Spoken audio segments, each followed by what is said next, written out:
राजस्थान की धरती, जहां रेत का हर कण शौर्य की कहानी कहता है।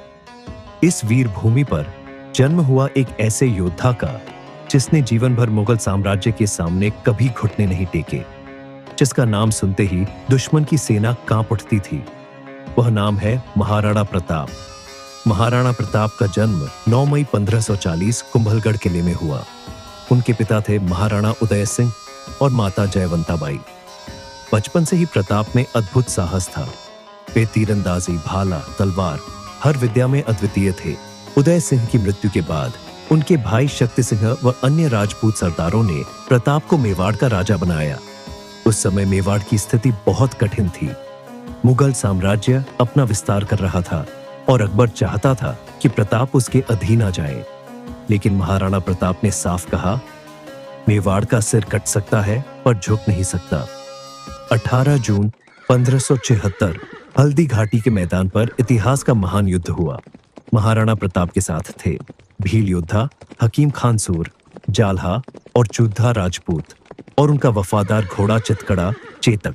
दूसरी तरफ थे मुगल सेनापति मान सिंह की विशाल सेना। हल्दी घाटी में प्रताप ने इतनी वीरता दिखाई कि दुश्मनों को लगा जैसे पूरा पहाड़ लड़ रहा हो। उनके घोड़े चेतक ने घायल होने के बावजूद महाराणा को युद्ध भूमि से निकालकर बचाया, लेकिन खुद शहीद हो गया। यह युद्ध भले ही निर्णायक न रहा, पर इसने दुनिया को दिखा दिया, स्वतंत्रता के लिए लड़ने वाला योद्धा कभी पराजित नहीं होता। युद्ध के बाद प्रताप ने आराम नहीं किया। वे अपने परिवार और सेना के साथ जंगलों में रहने लगे।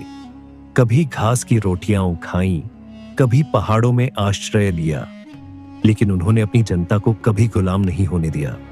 मेवाड़ के छोटे छोटे गांव, पहाड़ और घने जंगल उनके संघर्ष के साथी बने। फिर बहुतों और भीलों ने प्रताप को खाना, मदद और अपनी जान तक। घना जंगल, पेड़ों के बीच से छनकर आती सूरज की लाल किरणें, एक खुला मैदान जहां बिलावल खान अपनी भारी कवच वाली घोड़े की टुकड़ी के साथ प्रताप को घेर लेता है। प्रताप की पहली तलवार की चमक दूसरी तलवार नीचे से घोड़े के सीने को काटती हुई ऊपर तक जाती है। दोनों के शरीर एक पल में 2 हिस्सों में बंट जाते हैं। धूल का गुब्बार हवा में फैलता है। कटे हुए 2 हिस्से जमीन पर गिरते हैं। दुश्मन सैनिक दंग रह जाते हैं। उनके चेहरों पर डर साफ दिखाई देता है। प्रताप धीरे से तलवारें झटकते हैं।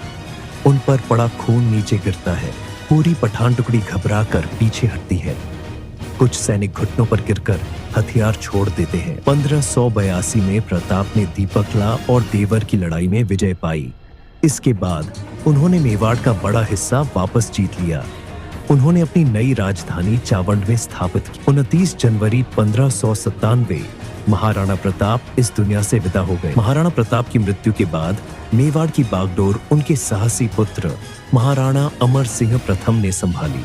अमर सिंह ने अपने पिता के अधूरे संघर्ष को आगे बढ़ाया। मेवाड़ के कई किले मुगलों के नियंत्रण में। उन्होंने गुरिल्ला युद्ध नीति का वही रूप अपनाया जो महाराणा प्रताप का हथियार था।